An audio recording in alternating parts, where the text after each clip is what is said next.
자, 오늘은 문화 파트 다 끝내고 다음 주부터는 표자료가 조금씩 이제 들어가기 시작할 겁니다. 오늘 챕터로 따지면은 8, 9, 10을 다 끝내고 8, 9, 10을 오늘 다 끝내도록 하는데 교재로 따지면은 하나들 81페이지입니다. 그렇죠?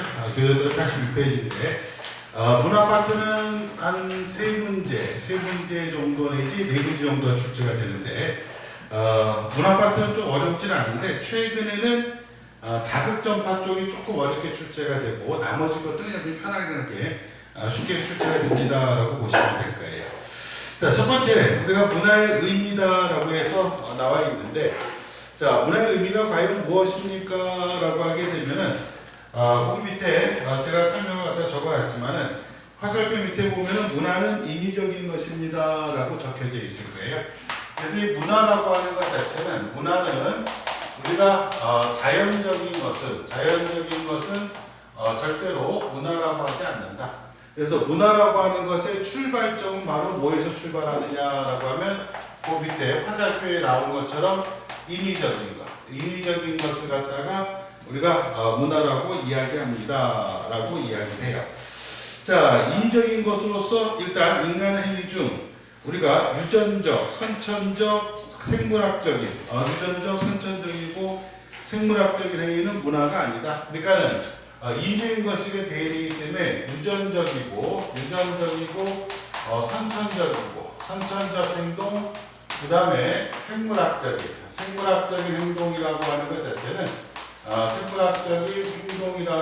자체는 절대로 문화가 되지 않는다라고 해서 문화가 안 되는 것을 체크를 해놔야 돼요. 유전적이고 선천적이고 생물학적인 행동은 절대로 인간 행동이라고 해서 문화라고 얘기하지 않고 요거는 문화라고 이야기하지 않는다라고 하는 점을 체크를 해야 됩니다. 또 하나 문화가 안 되는 것이 뭐가 문화가 안 되느냐라고 하면 지극히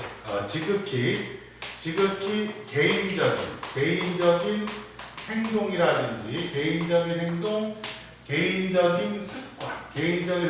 개인적인 습관이라고 하는 것은 문화가 될 수가 없다라고 하는 것이 일반적인 특징입니다라고 보면 돼요. 그래서 컬처라고 하는 것이 영어로 문화잖아요. 컬처라고 하는 것이 영어로 문화인데 그 어원이 라틴어 어디에서 오느냐라고 하면 컬트에서 오는데 컬트가 바로 뭐의 어원이 되느냐 그러면 cultivate, 경작하다가 어원이 되거든요. 그래서 자연적인 것은 아니고 인간의 힘이 가해졌을 때 그것을 문화라고 얘기한다 이렇게 보시면 돼요. 그래서 배고프면 밥을 먹는다 그건 문화가 될 수가 없어요. 졸리면 잠을 잔다 이것도 문화가 될 수 없는데 배고픈데 밥을 먹는데 숟가락 젓가락을 이용한다 포크와 나이프를 이용한다라고 하면 문화가 되고 졸린데 잠을 자는데 침대에서 잠을 잔다라고 하면 그건 문화가 됩니다. 요를 깔고 이불을 덮고 잔다라고 하면 온돌 문화로서 그것도 문화가 될 수가 있어요. 그러나 그냥 졸리면 잔다 배고프면 먹는다라고 하는 것 자체는 문화가 될 수 없다. 또 지극히 개인적인 행동과 습관은 문화가 안 된다는 것 자체가 수업을 끝나고 제가 집에 가다 길에 침을 뱉는다. 혼자만 뱉고 있다. 라고 하면 이게 굉장히 지저분한 짓이죠. 문화가 될 수가 없어요. 근데 모든 사람들이 다 침을 뱉고 다닌다라고 하면 그때는 문화라고 얘기할 수 있다. 그러니까 지금 개인적인 습관과 행동이라고 하는 것은 문화가 되지 않지만은 후천적으로 이루어지는 그러니까 전제가 문화라고 하는 것의 전제는 그래서 후천적인 것이다라고 하는 것이 전제가 깔려 있는 것이 바로 문화다 일반적으로 얘기를 해요. 그래서 우리 교재에서 보게 되면은 제가 두 번째 줄에 적어놨어요. 인간의 모든 행위가 문화라고 하면 안 된다. 인간의 모든 행위가 문화라고 하면 안 된다. 라고 하는 것을 적어놓은 이유가 의외로 선지에 나왔을 때 인간의 모든 행위가 문화입니다. 라고 하면 틀리는 경우가 있어요. 더군다나 또 거기다 제가 적어놓은 것이 무슨 적어놓냐면은 인간의 모든 행위가 넓은 의미의 문화다라고 하는 것도 안 된다는 거예요. 그 밑에 화살표 적어놨죠. 그렇죠? 그래서 인간의 시험에 잘 나오는 것 자체가 인간의 모든 행위가 넓은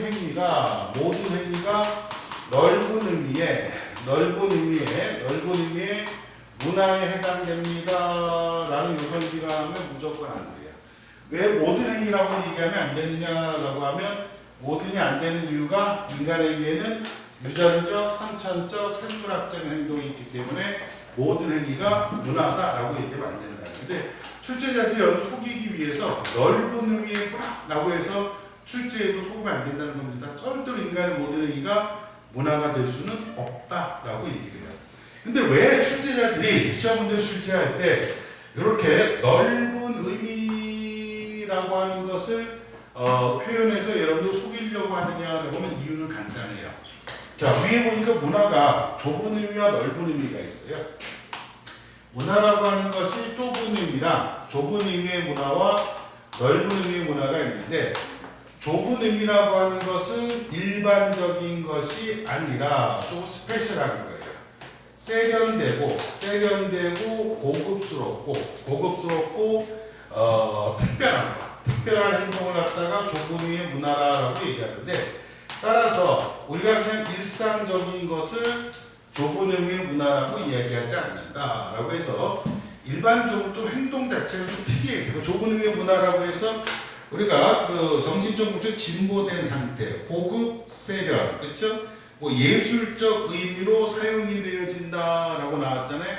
그러니까 일상적인 것을 문화로 보지 않는다라고 하는 것이 좁은 의미의 문화가 되는 겁니다. 그러니까 일상적이지 않은 것들. 그러니까 예를 들어 문화생활 뭐하니라고 하게 되면 우리가 일반적으로 하는 일상생활적인 것이 아니라 너 문화생활 뭐하니라고 하게 되면 나 음악 감상에 영화 감상에 대한 문화생활이야 뭐 이런 식으로 얘기하는 거, 그렇죠? 또 문화센터 어디 다니니라고 하면 특별한 뭔가를 하기 위해 다니는 것을 의미하는 거잖아요, 그렇죠? 그러니까 그런 것들 갖다가 좁은 의미의 문화라고 얘기하고 여기에 비해서 넓은 의미의 문화다라고 하는 것은 일반적인 우리의 생활 양식 그 자체를 갖다가 넓은 의미의 문화라는 표현을 갖다가 사용해요. 그래서 넓은 의미의 문화다, 좁은 의미의 문화다라고 하는 것이 가끔 수능 문제에 출제가 되어지는데 문화에다 밑줄을 쳐놓고 이것이 좁은 의미로 사용됐느냐, 넓은 의미로 사용됐느냐를 갖다가 구분하시오라는 문제가 출제가 되거든요. 다 외우려고 할 필요 없어요. 그냥 법칙처럼 생각할게요.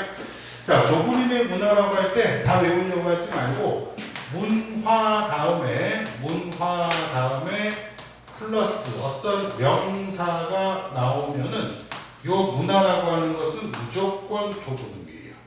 자, 원칙을 생각해요. 문화 다음에 명사가 하나 등장하면은 무조건 좁은 의미의 문화다 이렇게 생각하면 돼요. 그러니까 아까도 얘기한 대로 문화생활, 문화 다음에 문화생활, 너 문화생활 뭐하니? 라는 식으로 이렇게 나오게 되면 이때 문화는 좁은 의미. 너 문화센터 어디 다니니? 라고 하게 되면 문화센터 하게 되면 이때 문화도 좁은 의미. 그리고 문화인, 문화 다음에 사람 인자 써갖고 문화인 뭐 이런 식으로 나오게 되면 다 좁은 의미의 문화다 이렇게 원칙을 생각해요. 종류를 다 외우려고 하지 마요. 종류 다 외우려고 하다가 틀리는 경우가 발생할 수 있으니까 문화는 명사야. 조사가 나오면 안 되고 문화적 이렇게 나오면 안 됩니다. 그러니까 조사가 아니라 반드시 문화 다음에 명사가 나오게 되면 그때는 좁은 의미의 문화로 사용이 되어집니다라고 보시면 되고요. 넓은 의미의 문화는 땡땡 다음에 문화로 이렇게 끝나면 다 넓은 의미예요. 그래서 청소년 문화, 민족 문화, 여성 문화라든지 지역 문화라든지 문화로 끝나게 되면 그때 문화는 다 넓은 의미가 되어집니다. 라고 이렇게 여러분들이 알아두시면 됩니다. 그래서 어떤 생활 양식, 청소년 문화라고 하면 청소년들의 일상적인 생활 양식, 그쵸? 민족 문화라고 하면 어떤 민족의 일상적인 생활 양식 이런 걸 얘기하기 때문에 그때는 우리가 넓은 의미의 문화 이렇게 여러분이 생각하시면 돼요. 좁은 의미의 문화, 넓은 의미의 문화 뒤에 이제 기출문화 문제 풀어보면 알겠지만 어렵지 않아요. 절대로 문화 다음에 명사가 나오느냐 아니면 문화로 끝나느냐에 따라서 좁은 의미의 문화와 넓은 의미의 문화로 갈려지게 됩니다. 라고 보시면 돼요. 자, 그런데 이렇게 나오다 보니까 조금 여러분들 조심해야 될 것 자체가 뭐가 있느냐라고 하게 되면 문화인 하게 되면 좁은 의미의 문화라고 했죠. 자, 자, 그러면 여러분들 시험에서 문명이란 단어가 나오면 이때는 좁은 의미겠는가 넓은 의미겠는가 한번 생각을 한번 해봐요. 자, 문명하게 되면은 좁은 의미냐 넓은 의미냐라고 해서 우리 친구들이 일상적인 생활 양식 넓은 의미 아닙니까? 라고 생각할 텐데 문명이란 단어가 나오게 되면 이때는 좁은 의미의 문화를 갖다 설명할 때 문명이란 단어를 사용합니다. 이건 좀 체크해야 합니다. 문명이란 단어는 넓은 의미가 아니라 좁은 의미의 문화로 사용이 되어지는 거구나 라고 생각을 하셔야 됩니다. 왜 문명이라고 하는 것 자체가 좁은 의미가 되어지느냐. 문명은 좀 발달된 상태를 갖다 문명이라고 얘기하죠. 자, 아마존 밀림에 사는 부족들 생각해봐요. 아마존 밀림에 사는 부족들도 그들의 생활 양식은 있겠지. 그렇죠. 그러나 아마존 밀림에 사는 그 부족들 갖다가 문명이 있다, 문명적인 생활을 한다라고 얘기는 안 한단 말이에요. 그러니까 걔네들 일상적인 생활 양식이 있지만 그들 생활을 문명적이다라고 얘기하지 않잖아요, 그렇지? 그러니까 이 문명이라고 하는 것 자체는 생활 양식 중에서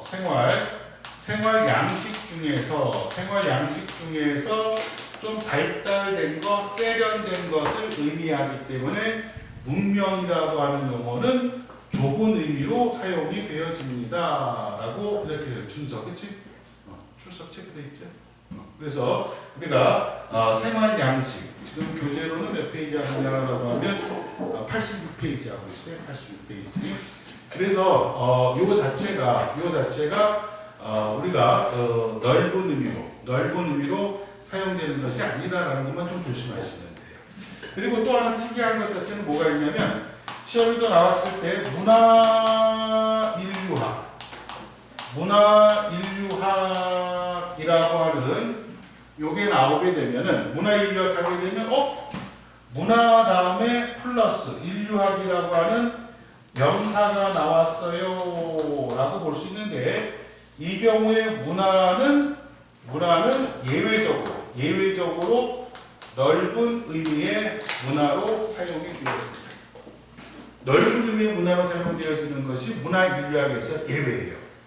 예외적으로 문화인류학 하게 되면은 이것이 넓은 의미의 문화로 사용이 되어졌다라고 생각해 주면 돼요. 이것만 예외입니다.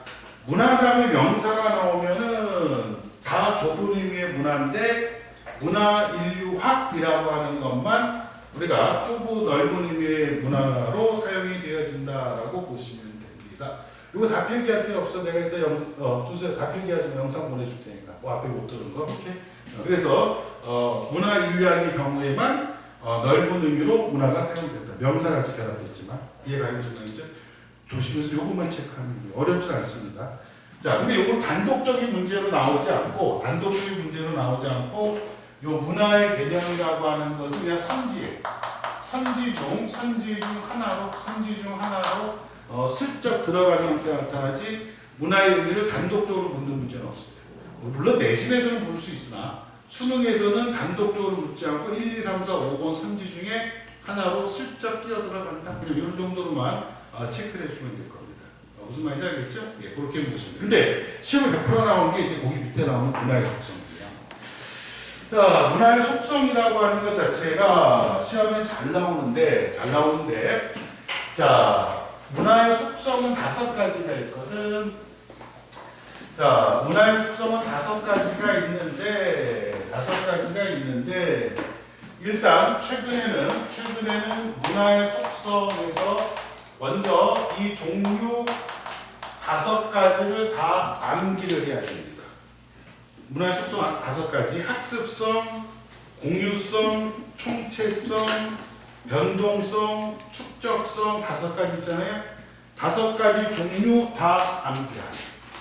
일단 제일 중요한 게 종류 다 암기하기. 일단 문화의 속성 1차적인 과제 5가지 종류 암기하기. 왜 5가지 종류를 암기하라고 하냐면은 시험 문제가 요즘 이런 식으로 되더라고. 자, 지난 시간에 우리가 문화의 속성 중에서 학습성과 변동성에 대해서 알아보았지요 라고 이렇게 돼요. 그러면 다음 걸 우리가 문화의 수준 나머지를 한번 알아볼까요? 가나다 이렇게 놓고 나서 가나다가 이제 뭔지 찾아내야 돼. 사례를 통해서 또 찾아내는 문제가 나와요. 그러니까 전 시간에 뭘 배웠지요 라고 했는데 뭘 배웠으니까 나머지 종류를 알아야 될 거 아니야? 나머지 종류를 모르게 되면은 답을 구할 수가 없어요. 그래서 뒤에 문제 풀다 보면 종류를 일단 기본으로 5가지를 암기해야 되겠구나라는 걸 체크할 수가 있을 겁니다. 자, 제일 먼저 뭘 설명할 거냐면 공유성을 설명할 겁니다. 제가 설명하는 순서가 교재랑 다른 이유는 출제 빈도수예요. 출제 빈도수. 공유성이 일단 출제가 잘 되고 있다. 공유성이 출제가 잘 된다. 자, 공유성이라고 하는 건 별거 아닙니다. 공유하고 있다. 공유하고 있다. 대부분의 구성원들이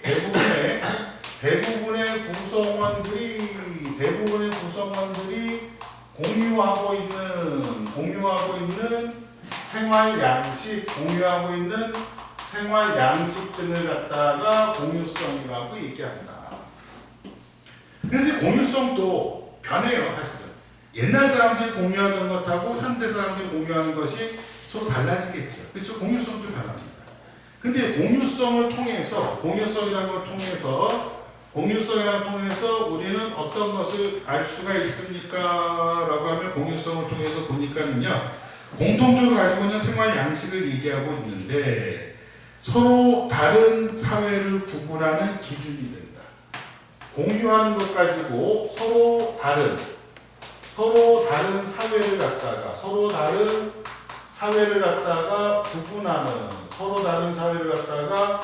구분하는 기준으로 작용할 수 있다. 그래서 그 첫 번째 나오는 왜 서로 다른 사회를 구분하는 기준 사용하고 있느냐라고 하면 공유하고 있는 문화적 요소가 서로 다르니까. 공유하고 있는 문화적 요소가 서로 다르다 보니까는 어떻게 할 수 있습니까? 라고 하면 그걸 통해서 어느 나라 사람인지를 알 수가 있다. 그래서 저 사람이 중국 사람인지 한국 사람인지 일본 사람인지 파악할 수 있는 것은 서로 공유하고 있는 것이 다르기 때문이다. 자, 그 다음에 공유성을 통해 또 알 수 있는 것이 바로 뭡니까? 라고 하면 타인에 대한 행동을 예측 가능하다. 자, 타인의 행동을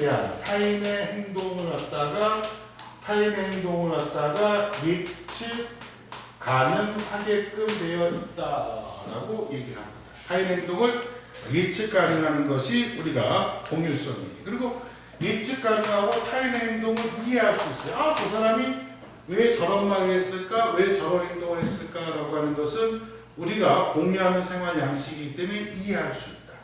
다른 사람들은 이해 못할 거예요. 그래서 EBS 그림 같은 데 보면은 우리는 성묘 가서 음식 차려놓잖아요. 그렇죠. 음식 차려놓고 하게 되면 외국 사람들은 왜 음식을 차려놓지? 누가 저걸 먹는다고? 그렇죠. 이런 식으로 생각하는데 우리는 당연히 조상님을 모신다는 차원에서 제사 지내고 할 때 제사상을 차려놓고 이렇게 하는 것을 가능하다고 볼 수 있잖아요. 그렇죠. 그걸 이해할 수 있단 말이에요. 자, 그리고 원활한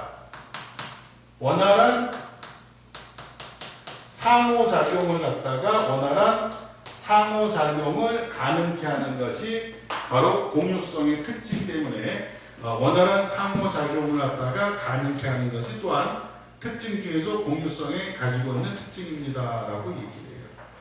그래서 예전에는 오늘날에는 그렇죠. 오늘날 여러분들 이제 수능 보고 하게 되면 뭐 주니 주로 오늘날에는 엿을 주는 부모 어른들은 요즘 별로 없어요. 초콜릿 많이 줘.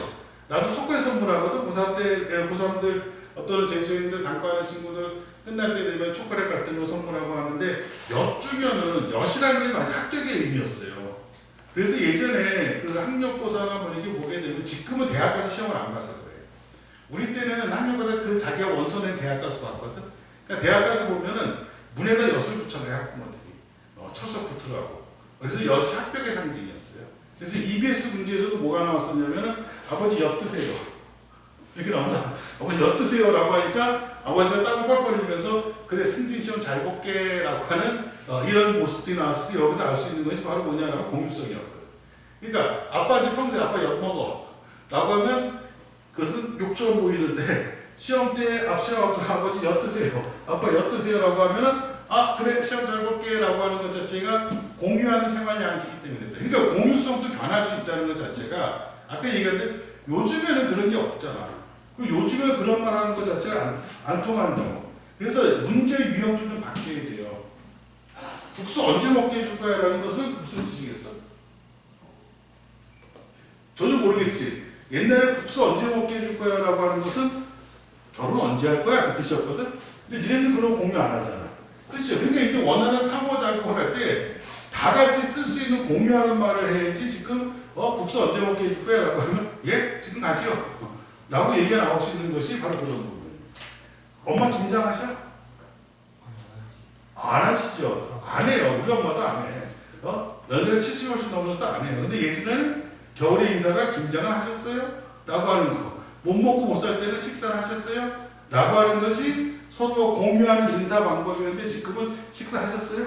라고 물어본다면은 그거는 인사 방법이 아니겠죠. 겨울에 그렇다고 김장하셨어요? 요즘 김장을 누가 해요? 주로 사 먹지. 그러니까 이 공유하는 양식도 최근에는 시험 문제 패턴에서 공유하는 양식도 변화가 가능하다. 공유하는 것 자체가 고정된 것이 아니라 변화가 가능하다라고 해서 나오게끔 되어집니다라고 보시면 돼요. 자, 두 번째로 출제가 또 잘 되는 것이 총체성입니다. 총체성은 전체성이에요. 총체성이라고 하는 것은 다른 말로는 전체성이라고도 얘기하는데 총체성, 전체성이라고 하는 것은 무엇입니까? 라고 하는 것은 거기서 키워드가 있어요. 유기적인 결합입니다. 자, 총체성 하게 되면 문화라고 하는 것은 유기적으로 결합이 되어 있다. 다시 말해서 문화 요소라고 하는 것 자체는 문화 요소는 독립된 것이 아니다. 라고 하는 것을 총체성, 전체성이라고 합니다. 유기적 결합. 그래서 문화 요소는 서로 독립된 것이 아니라 전체적으로 살펴봐서 유기적이라는 단어가 나오면은 무조건 총체성, 무조건 전체성입니다. 자, 또 하나는 여러분들 체크해야 될 게 뭐냐면은 자, 문화라고 하는 것이 유기적 결합이 있기 때문에 연쇄적인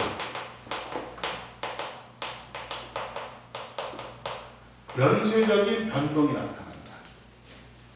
그러니까 총체성이라고 하는 것 자체가 일정 부분 변동성을 갖다가 내포하는 경우가 변동성을 포함하는 경우가 되게 많아요. 그래서 변동성이 출제가 잘 안 돼.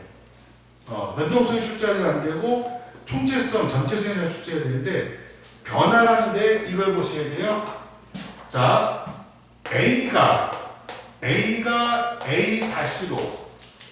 A가 A-로 변화했다라고 하게 되면 이때는 총체성으로 보면 안 됩니다.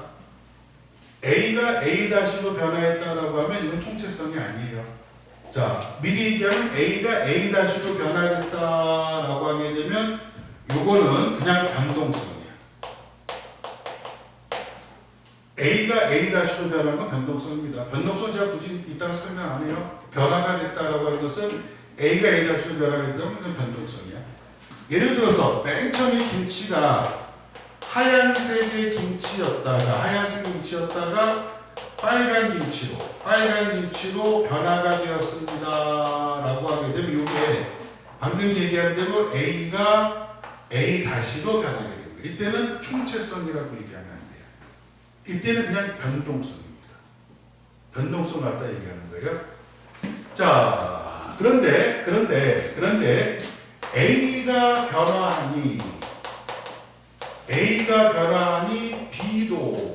변화하니 B도 변화했다라고 하게 되면 서로 다른 요소야. 서로 다른 요소가 변화했을 때 이때를 갖다가 총체성, 전체성이라는 표현을 갖다 사용한다. 자, 예를 들면은 현대 사회가 많이 바뀌었어요. 여성들의 경제 활동이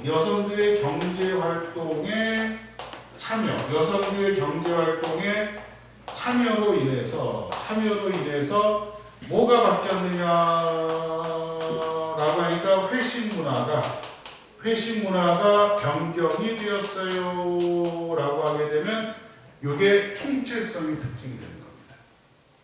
경제적 분야의 문화가 변하다 보니까는 회식 문화도 변화가 되더라라고 하는 것을 이걸 우리가 일반적으로 총체성이라고 해요.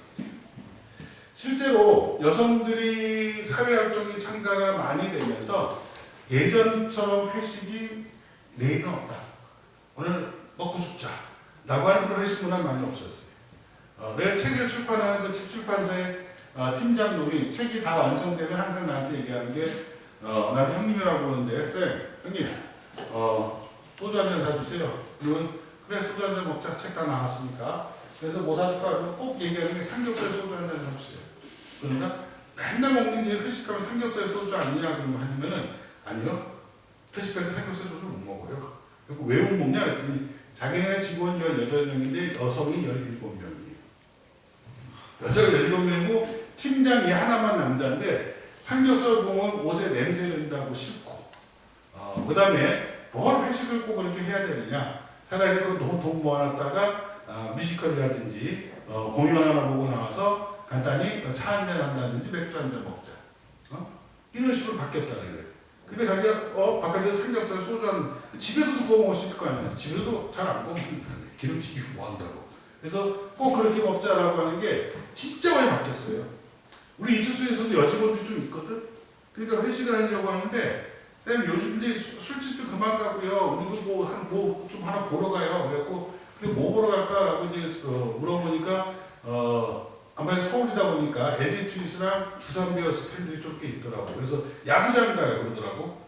그래서 우리 선생님들도 좋다. 그래서 두산 베어스랑 LG 트윈스 야구할 때 야구장 간 거야. 근데 그냥 갈 수 없으니까 뭘 사갖고 갔단 말이야. 회도 사가고 족발도 사가고 술도 사가고 했는데 그 다음날 동생한테 전화 와서 성식이 야구장 갔지? 어떻게 알았어? 텔레비전에 나왔어. 그래? 내가 왜 나왔어? 그랬더니 저렇게 술을 드시면 안 될 텐데요. 취하실 텐데요. 라고 해서 이렇게 내 모습이 나왔다. 사실 그날 야구를 6회부터는 기억이 없어요. 야구에 9회까지 했는데 6회부터는 기억이 안 나. 그냥 두산이 LG한테 졌다라는 것만 알고 있지 몇 대 몇을 졌는지 기억이 안 나더라고. 그래서 이제 나중에 내 친구한테 술집 가는 거나 야구장 가는 거나 똑같다고. 영화나 이런 거 볼 거 아니고는 그냥 술집 가서 술 마시는 게 낫다고. 여기 야구장까지 갖고 와서 하는 게 또 불편하고. 그런데 진짜 많이 바뀌었어요.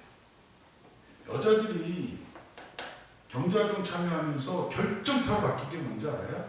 소주 도수가 낮아진 거야. 소주 도수가 옛날에 25도 막 이렇게 썼는데 소주 도수가 낮아진 거예요. 여성들이 회식에 참여하게 되면 술 마시는 게 굉장히 힘들어 했었는데 소주 도수가 처음처럼이라는 술이 도수를 낮추기 시작하면서 낮아지기 시작해. 마케팅도 여성용 소주라고 마케팅하면서 처음에 마케팅할 때 여성들이 앉아있으면 그냥 한 병 따서 놨어요. 여성용 소주입니다. 여성용 소주입니다. 근데 먹어보니까 도수가 낮으니까 부드러워진 겁니다. 그런 남자들도 변합니다. 데이트할 때 여자친구가 처음처럼 마실래라고 할 때 무슨 처음처럼이야. 술은 참이슬이지 하면서 도수에 뭐 마실 수 없을 거 아니야. 여성 잡으면 돼요.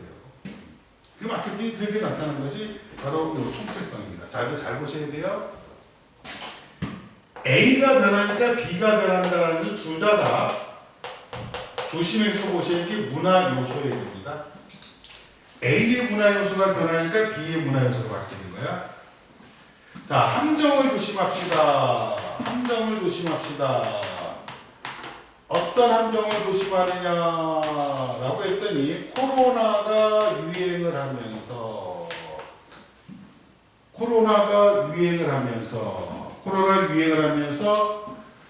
음식 문화의 변화가 나타나기 시작했다. 코로나가 유행하기 전까지는 우리는 찌개라든지 이런 걸 한 솥에 놓고 전골해야지 같이 퍼먹는 스타일이었죠. 근데 요즘에는 절대 그렇게 안 먹습니다. 그렇죠? 반드시 뭘 줘? 국자랑 덜어먹는 앞접시를 주죠. 완전히 바뀌었어요. 완전히 바뀌었다. 자, 코로나가 유행을 했더니 음식 문화가 변화가 되었다. 자, 여기서 문화의 총체성을 알 수 있다. 절대 X. 절대 X입니다. 뭔가